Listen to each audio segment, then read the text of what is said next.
네, 북미 간 고위급 회담이 다가오면서 양국 간의 기싸움이 팽팽해지고 있습니다.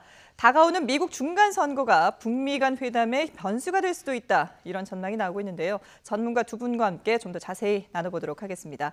홍현익 세종연구소 외교전략연구실장 그리고 김태현 중앙대 교수 나오셨습니다. 안녕하십니까? 안녕하십니까? 예. 자, 일단 북미 고위급 회담 다음 주 9일쯤에 열리지 않을까라는 전망이 우세한데 그래도 아직까지 공식적으로 발표가 되지는 않았거든요. 언제쯤 열릴 거라고 보세요, 김 교수님은? 말씀하신 것처럼 9일에 아마 뉴욕이나 네. 그쪽에서 김영철, 폼페이오 이렇게로 이야기하고 있는데 그 외에 네. 따로 나온 건 아직 뭐 없는 것 그렇죠. 같습니다. 예. 그러면 9일에 열린다고 봐야 될까요? 아니면은 뭔가 또 다른 변수가 생길 수 있을까요? 글쎄 지금 일단 우리 날짜로 이제 7일이죠. 6일 날 미국 중간선거를 하니까 그렇죠. 예. 결과가 나오고 지금 미국 국무부도 이제 중간선거로 내심 바쁘니까 네. 중간선거 지나서 만나자라고 해서 9일이 된 겁니다. 그러니까 예. 다음 주 금요일인데 네. 금요일 날 만날지 뭐 아니면 주말에도 만날 수도 있고 아마 장소는 워싱턴 DC보다는 이제 뉴욕이 북한의 유엔 대표부가 있으니까 뉴욕에서 지난번에도 뉴욕부터 갔죠. 예. 뉴욕 갔다가 뉴욕에서 이제 워싱턴 DC로 이동해서 트럼프 대통령을 만났는데 요번에는 아마 9일 날 간다 그러면 트럼프 대통령이 미국의 1차 대전 종전 기념 행사를 뭐 크게 한다고 거기 참석하러 간대요. 네. 그러니까 트럼프 대통령은 못 만날 것 같아요. 예. 그러니까 거꾸로 보면 뭐 한 일주일 더 늦춰져서 아직 뭐 북한이 준비가 안 됐다든지 예. 지금도 뭐 노쇼를 여러 번 했잖아요, 북한이. 예. 그러니까 다음 주 금요일인 9일 날 꼭 한다 뭐 이렇게 보기보다는 네. 9일경에 할 가능성이 크다라고 지금은 보고 예. 한 일주일 더 늦춰서 아예 트럼프 대통령을 만나고 와야 되겠다 싶으면 일주일 더 늦출 수도 있지 않을까 이렇게 생각이 됩니다. 예. 그리고 미국 측에서도 그렇게 뭐 서두르는 입장은 아닌 것 같으니까 네네. 굳이 뭐 9일 날 꼭 열린다 아직 발표된 바는 없습니다. 그렇죠. 공식적으로 발표는 하지 않고 다만 이제 그 고위급 회담이 그 폼페이오 미국 국무장관 그리고 이게 카운터파트가 김영철 노동당 부위원장이다라는 내용까지는 전해지고 있지 않습니까? 네. 근데 실질적으로 다음 주 금요일에 9일에 열리려고 하면 지금쯤 어느 정도 준비가 돼야 되고 뭔가 양국 간의 발표가 돼야 될 것 같은데 그러니까 그런 그게 얘기가 없는 그게 애매한 요소죠. 네네. 사실은 이제 불과 이제 일주일도 채 안 남은 상황인데 그렇죠. 아무 발표가 없이 막 한다. 예. 저는 좀 전에 우리 홍현익 박사 하신 말씀이 이렇게 좀 더 여유를 갖고 한 일주일까지 좀 두고 볼 수 있는 그런 여지가 있지 않나라는 네. 생각을 하고 있습니다. 더 빨리 열리면 그만큼 뭔가 이견이 뒤에 좁혀졌다는 뜻이 있으니까 예. 그러면 이제 나중에 우리가 지금 진짜 기대하고 있는 거는 북미 정상회담 아니겠습니까? 그렇죠. 그게 2차가 되면 1차와는 달리 뭔가 실질적인 내용이 나올 거라고 생각을 하고 비핵화 프로세스라든가 체제 보장이라든가 이런 것들이 나올 거라고 기대하니까 네. 뭔가 좀 큰 걸 내다볼 수가 있는데 아직 그 선까지 못 가고 있는 것 같아서 다들 지금 미국 쪽도 그렇고 우리 한국도 그렇고 모든 사람들이 초조하게 지켜보고 있는 그런 상황이죠. 예. 근데 뭐 지금 홍현익 박사님 얘기를 들어보면은 이게 미뤄질 수 있는 가능성도 이제 충분히 남아 있다라고 봐야 될 것 같은데 이렇게 회담이 임박하긴 했지만 아직까지 양측의 기싸움이 치열하게 벌어지고 있습니다. 북한과 미국이 원하는 바를 계속해서 서로가 주장을 하고 있기 때문인데요. 북한이 원하는 건 대북 제재 완화라는 게 극명하게 드러나는 부분이 있습니다. 김정은 위원장이 최근에 이 문제를 공개적으로 얘기를 했는데요. 직접 보시죠. 적대 세력들이 우리 인민의 복리 증진과 발전을 가로막고 우리를 변화시키고 굴복시켜보려고 악랄한 제재 책동에만 어리석게 광분하고 있지만 네, 그동안의 대북 제재 완화가 필요하다라는 얘기를 우리 문재인 대통령을 통해서 이렇게 좀 우회적으로 했다면은 이번에는 김정은 위원장이 직접 이렇게 수위 높은 발언을 했거든요. 네. 본래는 이제 북한의 요구는 이제 종전선언을 왜 안 해주냐 예. 이걸 막 계속 따졌는데 그렇죠. 이건 이제 김정은과 트럼프 사이에는 신뢰가 유지되는 가운데 사실은 트럼프 대통령이 종전선언을 6월 12일 날 약속하기를 몇 달 내로 서명하겠다 네네. 이렇게 했는데 미국 내부에서 하도 종전선언을 해주지 말라라고 주의의 사면초가적인 입장이니까 트럼프 대통령이 안 해주고 있는 거잖아요. 그렇다면 이제 김정은은 종전선언이 그거는 신뢰의 상징이고 중요한 거는 제재를 조금이라도 완화해주는 모종의 신호가 있어야 된다. 그거는 이제 가로 속에 들어있는 거는 지금 남북 간의 경제 협력이라도 하려고 그러는데 네. 당신들과 하려고 하는 게 아니라 한국하고 하려고 그러는데 왜 그걸 가로막고 나서느냐. 거기에 대한 노골적인 불만을 지금 토로한 거라고 저는 보여지는데요. 예. 지금 이제 철도 연결을 위해서 우리 기차가 북한으로, 그러니까 개성 쪽으로 가서 신의주까지 그거를 이제 조사하러 가려고 그러는데 유엔 사령부가 이제 그 휴전선 통과권을 갖고 있거든요. 네. 그 허락을 해줘야 되는데 계속 요번에도 지금 사실 10월 말일 며칠 전에 갔어야 되는데 예, 예. 지금 못 가잖아요. 그렇죠. 그러니까 그런 거에 대한 불만 그리고 한국에 대한 여러 가지 이제 압박이 느껴지잖아요. 예. 은행에도 전화 걸어가지고 우리 뭐 좀 뭘 상의했냐 그러고 우리 그 대통령을 수행해서 평양에 간 그 재벌 오너들 총수들한테도 그 기업마다 전화를 해서 우리 한번 얘기를 해보자 뭐 이런 식으로 했다가 지금 그거는 취소했습니다. 네. 어쨌든 이렇게 미국이 남북 간의 경협이 진도 나가는 거를 사실상 지금 속도 조절을 요구하고 있기 때문에 거기에 대해서 북한은 이게 종전선언도 중요하지만 네. 일단은 당신들 일도 아닌데 남북 간의 민족 간의 경제협력 하려고 그러는데 왜 막느냐 그거에 대해서 지금 따지고 나선 거고요. 예. 그래서 미국은 너네들이 몇 가지 양보한 거는 뭐 인정하는데 그거는 그런데 인정하지만 얘기는 안 하죠. 몇 가지 하긴 했는데 그게 실질적인 비핵화엔 거리가 멀다. 예. 그러면서 폼페오가 하는 얘기는 본래는 이제 신고를 해서 너희들 정체를 밝혀라. 핵 프로그램의 정체를 밝히라고 그랬는데 안 밝히니까 못 밝히겠다고 여러 번 얘기했잖아요. 그러니까 그렇다면은 폐기를 먼저 하더라도 사찰을 꼭 해야 된다. 그래서 사찰이 완료되면 해제하겠다는 식으로 완화 또는 제재를 완화 또는 해제하겠다고 하니까 북한의 입장에서는 어떻게 지금 그러니까 꽁꽁 양적 관계가 막혀 있는 그런 상태에서 고위급 회담이 열리니까 예. 거기서 과연 이런 돌파구가 마련되느냐, 정상회담 날짜가 나오느냐 이런 게 이제 관심이 대상이 돼서 전 세계가 지켜보고 있지만 과연 정말 전문가라고 소위 하면서도 예. 이걸 정확하게 뭐가 어떻게 될 거다라고 예측하기는 매우 힘든 상황입니다. 지금. 당분간은 그럼 이런 양측의 어떤 기싸움이 계속 이어질 가능성이 있을까요? 그러니까 9일 날 저는 안 되더라도 예. 한 일주일 늦춰서라도 이 경색 국면이 돌파구가 마련될 때 하는 게 좋겠다. 날짜에 연연해 가지고 날짜를 지키고 실질적인 내용이 안 나오면 잘못하면 연말까지 경색된 국면을 하고 중간 선거 이후에 미국의 정치가 어떻게 될지 모르니까 예. 이 뭔가 성과를 낼 수 있을 때 고위급 회담이 됐으면 하는 게 저의 바람입니다. 예. 근데 이게 성과를 낼 수 있으려면 어느 한쪽에서 양보를 좀 해줘야 될 텐데 지금 북한도 입장이 강경하지만 미국 측에서도 말씀하신 것처럼 일단 먼저 비핵화에 대한 어떤 보일 수 있는 그런 어떤 행동을 보여줘야 뭔가 할 수 있다 이런 지금 입장이 강경하게 나오고 있잖아요. 지금 양쪽에서 굉장히 불신이 심하지 않습니까? 예. 제가 얼마 전에 미국에서 채널을 봤더니 CBS하고 트럼프 대통령이 대담을 하는데 네.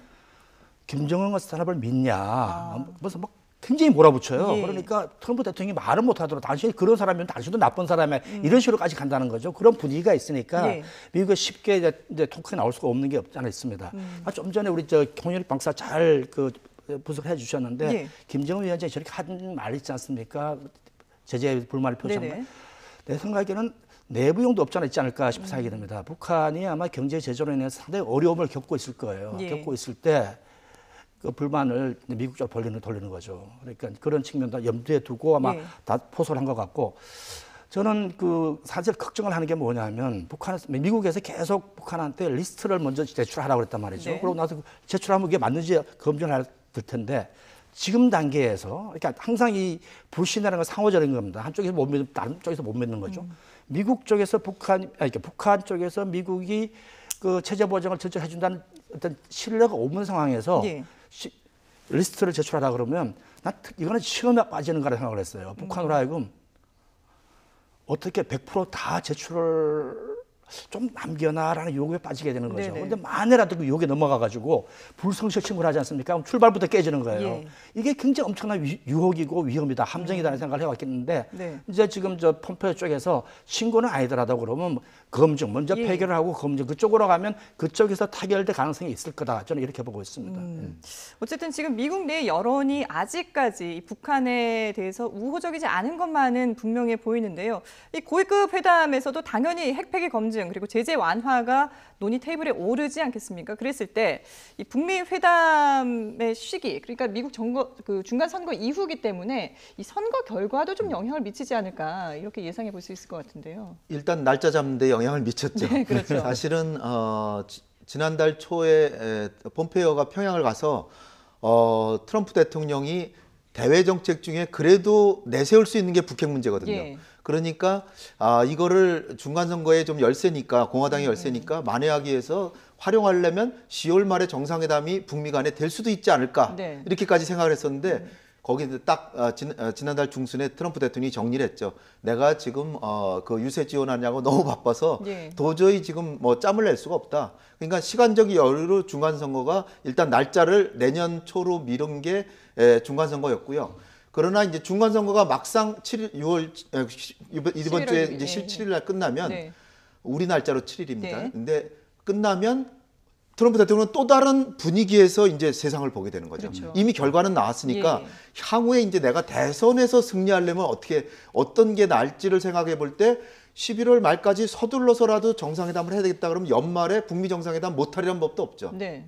그렇기 때문에 중간 선거의 결과가 중요한데 그런데 이제 대통령의 일정이란 게 사실 100일 이상까지 다 짜 있기 때문에 쉽게 짬을 내기가 쉽지는 않겠지만 네네. 그러나 중간 선거가 중요한데 그러나 이제 총평으로 말씀드리면 중간 선거의 결과가 대체로 트럼프의 지금까지의 대북 정책 기조를 크게 바꿀 것 같지는 않다. 이게 다수의 의견인 것 같습니다. 예. 그러면 조금 더 구체적으로 들어가서 중간 선거 결과가 어떻게 나오느냐에 따라서 이 대북 정책이라든지 이런 부분들이 어떻게 또 변화가 있을지 저희가 시나리오를 4가지를 준비를 했는데요.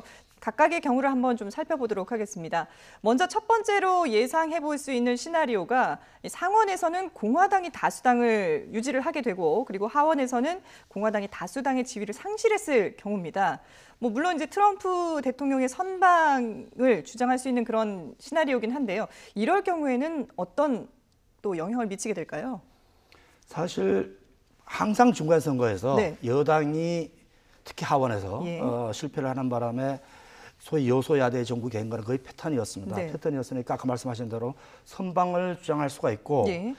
사실은 지금 아까 우리 트럼프 대통령이 북미 회담을 선거 이용할 수도 있지 않을까라고 생각했는데 미국 정세는 전국은 그게 아니거든요. 예. 뭐 통상적으로 외교 문제가 국내 정치에 혹은 선거에 큰 영향을 미치지 않는 것도 사실이었고 네. 그래도 워낙 작년만 해도 위기가 컸었으니 그런데 지금은 트럼프 거의 그야말로 일부에서 내전 수준을 할 정도로 정치적 투쟁이 격렬하니까 만약에 트럼프 대통령 쪽에서 탄핵까지 갈 수 있지 않을 정도. 예. 그러니까 좀 전에 말씀하신 그 정도라 그러면 특히 지금 상원도 그렇습니다. 상원도 공화당이 51석이거든요. 예. 과반에 딱 하나 더 많은 거예요. 그러니까 그 지키고 하원에서 크게 많이 안 잃었으면 내가 잘했다. 국민들의 뜻은 나를 지지한다. 이렇게 할 수 있는 여지가 틀림없이 있죠. 그러면 트럼프 대통령으로서는 지금까지 그 대북 기조, 북한에 대한 그런 기조를 좀 이어갈 수 있는 그런 여지가 충분히 있다고 봐야 될 것 같고요. 두 번째 시나리오를 살펴보면 일단 하원에서 공화당이 패하는데 이때 크게 패하는 시나리오를 예측을 해볼 수가 있을 것 같습니다. 사실 이 시나리오는 트럼프 대통령 입장에서는 별로 그렇게 반가운 시나리오는 아니잖아요. 반갑지 않겠죠. 예. 하원에서부터 이제 탄핵 절차 같은 게 시작될 수도 있기 때문에 많이 아주 크게 기울어진다. 지금은 공화당이 다수입니다. 네. 근데 많이 패배해서 공화당이 완전히 열세로 가면 이제 탄핵 분위기도 나오는데 그러나 이제 변수가 벌써 이제 2년이 지나고 미국의 대통령이 4년인데 2년이 지나간 겁니다. 이제 2년밖에 안 남았어요. 그렇죠. 탄핵을 한다 그래도 1년 이상 걸리는데 탄핵해봐야 좀 있으면 새로 대통령 어차피 뽑는데 레임덕도 생길 테고요. 그래서 트럼프 대통령의 탄핵은 저런 시나리오가 벌어지더라도 크게 일어날 것 같지는 않아요. 현실적으로 일어날 불가능하다. 것 같지는 예. 않은데 어쨌든 그 하원의 역할은 예산을 이제 장악하고 있기 때문에 네네. 예산 문제 같은 데 있어서 공화당의 그러니까 트럼프의 정책을 비준 안 해주고 승인 안 해주고 네네. 이럴 수 있는데 어떻게 보면은 오바마 같은 경우에 중간 선거에서 상하원을 다 내줬어요. 다 내주고도 재선까지 했어요. 그렇죠. 재선도 했기 때문에 트럼프로서는 이번에 목표가 면피라고 이렇게 나오더라고요. 네. 면피가 뭐냐면 그냥 아슬아슬하게 크게 차이만 안 나면 내 정책 유지할 수 있고 예. 그리고 저런 경우가 돼도 트럼프의 성향이 자기의 뚝심으로 그냥 밀고 나가서 하는 성향이 크고 지금 또 하나 주목해야 될 게 전 세계하고 사실 지금은 아메리카 퍼스트 정책을 유지하기 위해서 전 세계랑 다투고 있는데 네. 중국하고도 사실 좀 무역 다행스럽게 전쟁하고 있죠. 약간 예. 전화를 해가지고 약간 지금 풀릴 기미가 네네. 있지만 나토 회원국 캐나다까지 막 싸우잖아요. 네. 그런 상황에서 북핵 문제만은 그래도 성과를 좀 내는 부분인데 저거를 국내 정치적인 요인으로 그거를 뒤집을 가능성은 크지는 않다. 그러니까 저런 시나리오 플러스 북한도 정말 제재 해제 안 해주면 나 핵실험 또 하겠다. 이러면은 뭐 확 변하겠지만 북한이 나름대로 지금의 그 좀 일종의 저자세, 네. 그 또 미국을 신뢰한다, 트럼프 대통령 신뢰한다는 기조를 보이면 저는 정책은 크게 변하지는 않을 것이다. 예. 만약에 한마디 네네. 공화당에서 폐를 해가 전체적으로 트럼프에 대한 어떤 탄핵이 아니라 일단 심판이다, 네. 정책 실패 심판이다라는 식의 분위기가 형성이 되면 예. 외교적 성과를 올리기 위해 가지고 오히려 북미 관계에 더 적극적일 수도 있는 여지가 예. 있습니다. 그렇군요. 네. 저희가 뭐 사실 선거라는 게 결국은 마지막에 뚜껑을 열어봐야 알 수 있는 거긴 합니다만은 일단 지금 분위기를 봤을 때 이제 가능성이 높은 그런 시나리오 저희가 두 가지를 살펴봤고요. 그리고 가능성이 적긴 한데 공화당이 모두 완승하거나 또는 모두 완패할 경우도 한번 좀 잠깐 언급을 해보겠습니다. 북한 입장에서는 어느 쪽이 좀 더 도움이 될까요? 아마 트럼프 정책입니다. 네네. 좀 지금 옛날에 2000년에 그 클린턴을 제외하고는 어느 누구도 북한하고 정상회담까지 갈 생각을 안 했어요. 근데 네. 이미 했단 말이죠. 그러니까 이거 트럼프의 정책이고 이걸 공화당에서 포털 해줄 수 있으면 트럼프는 갈 수가 있죠. 예. 또 하나 사실은 상당히 이 북한 쪽에 제가 보기 개인적으로 트럼프 네네. 별로 안 좋아해가지고 좀 심판을 받으면 좋겠는데 북한 입장에서는 네. 제가 볼 때는 공화당 이기는 게 좋습니다. 왜냐하면 북한에서는 반드시 조약을 통한 이렇게 평화 체제 협정을 맺으라고 그러거든요. 근데 네. 이거를 의회에서 비준을 만든다는 게 굉장히 어렵습니다.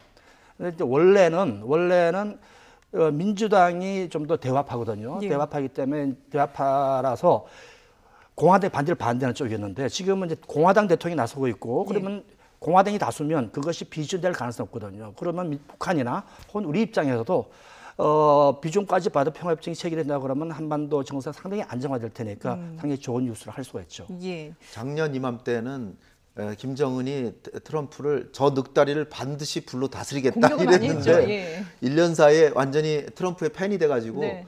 저 구도를 북한도 굉장히 제일 선호하죠. 왜냐하면은 이를테면 1972년에 닉슨 대통령이 중국을 방문해서 미중 간에 화해가 됐잖아요. 네네. 닉슨 대통령이 어떤 닉네임을 갖고 있냐면 가장 치열한 반공주의자다. 반공주의자가 친중 정책을 하니까 아무도 반대를 안 하는 거예요. 예. 그러니까 공화당 내부에서는 반대 안 하고 민주당은 본래 중국하고 좀 가깝게 지내자. 그러니까 별로 그렇게 치열하게 싸우는 입장이 아니니까 네네. 그런 상황이 제일 좋은 겁니다. 사실 반공주의자 대통령이 그 공산 정권하고 화해를 할 때는 국내에서는 반발이 별로 없어요. 그러니까 김정은 입장에서도 공화당이 양쪽에 다 승리하면 편안한 마음으로 평화협정을 체결하고 비준을 받으면 자기 체제 안전 보장된다 이렇게 예. 생각할 가능성이 크죠. 예. 근데 트럼프 대통령도 계속해서 북미 관계는 아무 문제가 없다 이렇게 순항하고 있다라고 강조하고 있는데요. 들어보시죠. My relationship with Kim Jong-un is very good, and we are getting to a point where they really want to do something. 예. 김정은 위원장과 관계가 매우 좋다. 뭐 이전에는 사랑에 빠졌다 이런 표현을 하고 있었는데 정말 아직까지도 계속해서 뭔가 얘기가 잘 되고 있다라는 걸 강조를 하고 있거든요. 근데 주변에서 사실 지금 뭐 북미 고위급 회담도 그렇고 약간 북미 간에 뭔가 좀 냉각되는 게 아니냐라는 우려 섞인 시선도 있는데 트럼프 대통령은 일관되게 계속해서 북미 관계가 좋다 이런 얘기를 하고 있어요. 이게 사실은 이제 우리가 그러니까 북한의 비핵화 문제를 갖고 지금 근 30년 가까이 이렇게 오고 있지 않습니까? 네. 이번만은 저는 상당히 지금까지 그러면 좀 비관론이었는데 이번엔 낙관하는 이유가 정상 차원에서 이미 시작을 했다는 거죠. 예. 그래서 트럼프 대통령 물론 이제 실무 차원에서는 여러 가지 요소들이 있습니다. 네. 특히 이제 공화당 쪽이나 트럼프 대통령 입장에서는 특히 저걸 좋아하는 양반 아닙니까? 바이게는 걸 좋아하는 협상을 좋아하는 사람인데 그 협상 전문가 사람이 당신이 오히려 손해받는 협상이다 이렇게 나오면 골치 아프니까 네. 사실 이 문제는 누가 크게 손해보고 이득 보는 협상이 아니에요. 북한은 그러니까 미국은 완전한 비핵화 얻어내면 되는 거고요. 예. 북한은 완전한 체제 보장 얻어내면 되는데 둘 다가 서로 더 많이 누가 많이 얻으면 누가 적게 얻어야 되는 그런 구조가 아니거든요. 그럴 수가 있습니다. 그런데 이제 지금의 아까 말씀드리신 그냥 손해봤다. 당신 무슨 뭐 비도덕적 사람하고 하면 당신도 비도덕적 사람 아니냐. 뭐 네네네. 이런 식의 이제 약한데 이번에 이제 선거에서 이긴다라는 식 자신이 붙으면 제 생각에는 저 이야기 그 소리를 해가지고 내부적으로 어떤 관료적인 비판 혹은 우려 같은 거를 정치 우려를 딛고 넘어갈 수 있는 게 아닐까 생각이 들어요. 예. 그래서 지금 현재 정상회담을 좀 1월 초순으로 하고 있죠. 그게 아마 대통령의 일정 때문에 그런 것 같아요, 그죠? 아까 우리 홍 박사 말씀하신 뭐 선거도 있고 막 그러니까. 네. 그런데 지금 6월달 같은 그런 내용 없는 건 아니라 이번에는 틀림없이 파격적인 내용이 있는 그러니까 세상에 북한이 검증을 신고하는 쪽으로 하고 저는 지금 북한 쪽에서 그 자꾸 경제 제재를 완화를 요청하는 이유가 한편으로는 물론 어렵기도 하지만 다른 한편으로는 미국의 신뢰, 그러니까 의지를 믿고자 하는 거예요. 의지를 보장하는 건데 전체적인 분위기가 지금 아직도 북한을 못 믿겠으니까 제재 완화를 하면 안 된다는 분위기인데 그럼에도 불구하고 이만큼의 이제 우리가 북한 쪽에서 한 조치를 인정을 하겠다. 그래서 한다 그러면 일종의 그 시도가 굴러가는 거죠. 네네. 그걸 확인하고 싶어서 계속 요구를 하는 게 아닌가 싶은데 예. 그 사이에서 우리 정부에서 큰 역할을 해야 될 것 같습니다. 예. 그러면은 지금 이 트럼프 대통령이 북미 관계가 계속해서 좋다라고 얘기하는 것은 뭐 대외적으로도 그렇고 국내적으로도 좀 뭔가 자신의 어떤 그런 입지라든지 이런 부분을 좀 강조하기 위해서 협상용으로 내세우는 부분이다 이렇게 봐도 될까요? 트럼프 입장에서는 북한 얘기는 하면 할수록 자기가 점수를 얻는 부분이라고 이제 생각을 하는 거죠. 예. 그게 우리로서도 다행스러운 부분이에요. 네. 그러니까 자기가 국민들한테 자랑한 거를 뒤집지는 않겠죠. 그런 부분에서 다행스러운 건데 이를테면은 북한은 핵실험장을 폐기했고 그다음에 엔진 시험장 장거리 로켓 시험하는데 거기 해체했고 해체 과정에 있다가 이제 지금 중단했지만 지금 남북 정상회담에서 전문가 참관하에서 완전히 해체하겠다는 거잖아요. 예. 그런데다가 핵실험과 미사일 실험 안 하고 있잖아요. 인질 3명 돌려보냈죠. 유해 송환했죠. 그런데 미국이 해준 거는 대규모 한미 연합훈련만 안 해준 거예요. 네. 그러니까 이 균형추를 봐도 미국이 양보한 게 좀 적다. 그러니까 더 많이 얻어냈다. 이런 걸 자랑할 수 있고 예. 또 하나의 측면은 지금 적어도 1년 가까이 북한이 핵과 미사일 실험을 안 하니까 그렇죠. 미국 국민들이 북한 문제에 관심이 많이 떨어졌어요. 트럼프 대통령이 북한은 벌써 다 잘 다루고 있잖아. 네네. 그러니까 내가 잘했지 않습니까? 4개월 동안에 뭔가 이걸 이뤘습니다. 그렇게 자랑하면서 그 대신에 지금 그걸로 자기의 바쁜 일정을 쪼개서 거기에 투여할 정도로 국민들에게 선거의 효과가 없기 때문에 예. 중간선거 끝나고 차기 대선용으로 활용하겠다라는 생각을 지금 하고 있겠죠. 예. 그렇기 때문에 이번에는 이제 미국의 전문가나 상류층이나 그 언론에서 요구하는 게 구체적인 성과를 요구하니까 본래는 신고를 해가지고서는 확실히 북한의 옷을 벗기려고 그랬는데 예. 죽어도 못 벗겠다 그러니까 그렇다면은 폐기 먼저 하는 걸 인정하지만 폐기하는 부분만이라도 신고하고 검증까지 해야 되겠다.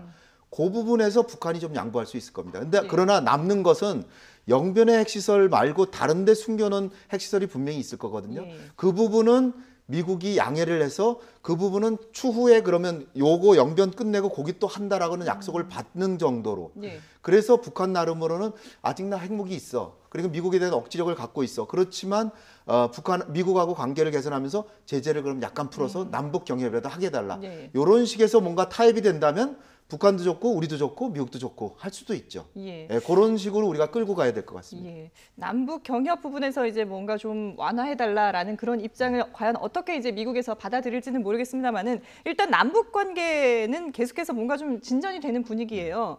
일단 이달 1일부터였죠. 남북이 6개국 모두 상호 군사 적대 행위를 전면 중지를 했고요. 그리고 체육계에서도 2032년 올림픽 공동 개최를 향해서 발걸음을 내딛기도 했는데 남북 관계가 이 국제사회 분위기와는 좀 다르게 가고 있다. 이렇게 평가를 해볼 수가 있을까요? 거기에 참 아주 애매한 부분 중에 하나예요, 애매해요? 사실은. 네. 일부에서 걱정하고 있는 거는 뭐냐면 지금 현재 한반도의 그 간부간 개선이라든가 한반도 평화라는 것이 결국 비핵화를 전제로 한 것 아닙니까? 그렇죠. 예. 지금까지 김대중 정부 때나 노무현 정부 때도 시도가 있었는데 결국 핵암초에 걸려가지고 좌초했다는 말이죠. 그러니까 이걸 넘어가면 안 되고 같이 가야 된다 하는 전제인데 이게 안 움직이는데 너무 빨리 가는 게 아니냐 하는 우려가 있었던 건 사실입니다. 미국 측에서 그런 우려를 많이 표현했죠. 예. 뿐만 아니고 국내적으로 좀 약간 보시는 분들은 그렇게 했는데 그럼에도 불구하고 지금까지는 우리 남북 관계고 대통령하고 남북 정상회담을 끌어왔단 말이죠. 끌어왔으니까 여전히 그 주도적인 역할, 네. 끌어가는 역할을 하는 거고 밀어가는 역할을 하는 건데 끌어가는 역할을 여전히 해야 될 거라고 생각을 합니다. 다만 그 미국 쪽에서 걱정하고 있는 거는 남북 관계 너무 앞서가면 북한이 남북 관계만 갖고도 살 수가 있으니까 대북 관계에서 너무 세게 그러니까 대미 관계에서 너무 세게 나올지 않을까, 협상력을 강화시켜 들지 않을까 그런 측면을 우려해가지고 속도 조절하라는 거죠. 네네. 크게는 저는 북한이 뭐 파키스탄이나 이런 나라처럼 사실상의 핵무장 국가를 인정받고 살겠다라고 하면 그건 절대 안 된다고 생각을 해요. 사실상의 비핵 국가라는 걸 인정을 받아야 북한이 살 수 있는 거거든요. 궁극적인 목표는 그겁니다. 그러니까 그 목표로, 그러니까 우리 문재인 대통령이 항상 강조하시는 것이 그 정도 아닙니까? 그죠? 저희 북한의 비핵화 의지만큼은 틀림없는 거고, 그래서 이번은 그냥 한반도 평화 과정이 아니라 비핵화 평화 과정입니다. 네네. 그래서 이제 그쪽을 보면 아까 말씀드렸듯이 끌어나가면 따라가기로 했습니다. 예. 그러니까 비핵화도 이끌면서 남북 관계도 좀 더 이제 진전되는 그런 방향으로 끌고 가겠다라는 우리 정부의 입장을 말씀을 해주셨는데 그 또 중요한 바로미터가 되는 부분이 아마 김정은 위원장의 서울 답방이 아닐까 싶습니다. 많은 분들이 관심을 가지고 있고 과연 언제 이루어질 것이냐 주의가 집중이 되고 있는데 사실 청와대에서는 그동안에 계속해서 연내에 이루어질 것이다라는 입장을 밝혔었거든요. 그런데 조금 전에 오늘 나온 얘기를 보면 이 청와대에서 일단 북미 고위급 회담이라든지 이런 북미 간의 얘기를 좀 봐야 되겠다, 진행 상황을 봐야 되겠다라는 입장으로 약간 좀 비껴선 것 같아요. 그러니까 우리가 한미 공조 차원에서 우리 국내에서도 한미 간의 관계가 제일 중요하다. 설사 남북 관계가 천천히 가더라도 한미 공조를 다져야 된다. 이거를 이제 반영해서 나온 얘기라고 보여지고요. 본래 이제 청와대의 생각은 남북 정상회담 성공적으로 잘 했으니까 그 다음에 이제 북미 정상회담하고 그 다음에 남북 정상회담하고 그 다음에 종전선 간다. 이런 구도였는데 지금은 이제 트럼프 대통령이 중간선거 때문에 내년으로 북미 정상회담을 첫 번째 단추를 밀어버렸잖아요. 그렇다면 우리가 하나하나 수년되는 거냐? 그건 아니라는 거죠. 왜냐하면은 5월 달에도 6월 10일 날 북미 정상회담 됐다가 트럼프 대통령이 지금 미안하지만 못하겠다. 연기한다 그래서 다시 우여곡절을 거칠 때 남북 정상회담을 그 아주 하루 전에 전화 통화를 해가지고 바로 정상회담을 해서 다시 북미 정상회담을 하도록 했잖아요. 그러니까 요번에 남북 정상회담은 종전선언으로 가는다기보다 만약에 내년에 북미 정상회담이 된다면 그거를 추동하기 위해서도 김정은은 자기 약속을 지키고 연내에 서울을 올 수도 있다. 그런 측면에서 연내 정상회담 길을 열어놨는데 지금 상황은 한미 관계가 아주 중요하구나라는 걸 다시 한번 인지하고 그래도 순리적으로 가는 게 좋겠다. 그렇다면은 미국의 입장과의 좀 더 조율을 통해서 김정은이 정 오겠다 그러면 오도록 하지만 우리가 먼저 추동해서 제발 와라. 이런 식으로 북한한테 요구하고 요청하고 하는 식은 안 하겠다. 그러니까 지금은 약간 그 남북 관계로 북미 관계를 끌고 나가려고 하다가 한미 관계가 중요하구나. 미국하고의 관계를 다지면서 우리의 속도는 조금 유지하기 위해서 그러니까 체육회담을 하거나 남북 간의 긴장 완화를 하거나 이런 건 하지만 미국이 아주 첨예한 관심을 갖고 있는 대북 경제협력 이 부분은 좀 늦추고 김정은의 방안마저도 우리가 미국의 입장과 조율해 나가겠다 이런 식으로 하기 때문에 이게 이제 노무현 대통령과 문재인 대통령의 차이점이죠. 노무현 대통령 스타일은 미국이 뭐 안 하더라도 우리는 한다. 그랬을 거야 아마. 근데 문재인 대통령 그 당시에 비서실장의 경험이 있기 때문에 한미 관계가 그만큼 중요하다는 걸 반영해서 이렇게 약간 정책을 수정하는 게 아닌가 이렇게 보여집니다. 그렇다고 해서 연말까지 김정은이 오지 말란 법은 없습니다. 상황이 어떻게 될지는 이제 예측을 할 수 없습니다만은 김정은은 지금 러시아를 가야 되고 이번 달에 아마 러시아를 갈 것 같아요. 러시아를 가고 시진핑 주석이 언제 또 평양을 갈지 모르고 아베 총리도 지금 김정은을 만나려고 지금 날짜만 잡고 있어요. 잡으려고 그러고 있어요. 그러니까 연말까지 김정은의 일정도 바빠요. 그러니까 바빠서 못 올지도 모릅니다. 그러니까 아마 청와대에서도 김정은 위원장도 바쁘니까 미국도 내년에 정상회담 되니까 그럼 우린 1월 말쯤 김정은 위원장 오도록 하자 이렇게 생각했을 가능성이 있다고 봅니다. 현실적으로 이제 김정은 위원장의 서울 답방이 연내는 불가능할 것이다라는 판단을 했을 수도 있고 그리고 미국의 입장을 조금 더 이제 생각을 하게 됐다라고 말씀을 해주셨는데 그 배경에 얼마 전에 방한했던 스티븐 비건 대북 대표 있지 않습니까? 그 비건 대표가 와서 좀 속도를 남북 관계라든지 이런 거를 좀 늦춰달라 이렇게 요청한 것으로 전해지고 있는데 이 비건 대표의 발언도 영향을 미쳤을까요? 그 정상회담을 하게 되면 지금 4.27 정상회담 때에 그 발표문이 있었고, 그다음에 9월 평양 정상회담에 발표문 있지 않습니까? 네. 12월 서울 정상회담 발표문은 이만큼 내용이 많아야 될 겁니다. 그런데 지금 현재 미국 쪽에서 일종의 제동을 걸고 있는 거고, 특히 아마 아까 말씀드렸듯이 미국 쪽에서는 북한이 잘못 시그널을 보내가지고 그 사람들이 뭐 미국과의 비핵화를 늦춰도 된다, 뭐 이런 식이 하면 안 되니까 담는 내용이 좀 애매해지겠죠. 예. 그러니까 아마 관련이 있을 것 같습니다. 우리 청와대 입장에서도 다음에 한번 틀림없이 내용을 담아야 되는데 이 내용을 이게 될까 안 될까라는 부분이 있으니까 일단은 북미 고위급 회담을 보고 나서 예. 뭘 담을지를 보자 이렇게 된 거로 평가되네요. 예, 알겠습니다. 자, 다음 주에 있을 미국의 중간 선거 그리고 그 이후에 열릴 북미 고위급 회담 과연 어떻게 전개가 될지 계속해서 주목해서 지켜보도록 하겠습니다. 네, 지금까지 남북 관계에 대해서 홍현익 세종연구소 외교전략연구실장 그리고 김태현 중앙대 교수와 함께했습니다. 두 분 말씀 잘 들었습니다. 감사합니다. 고맙습니다.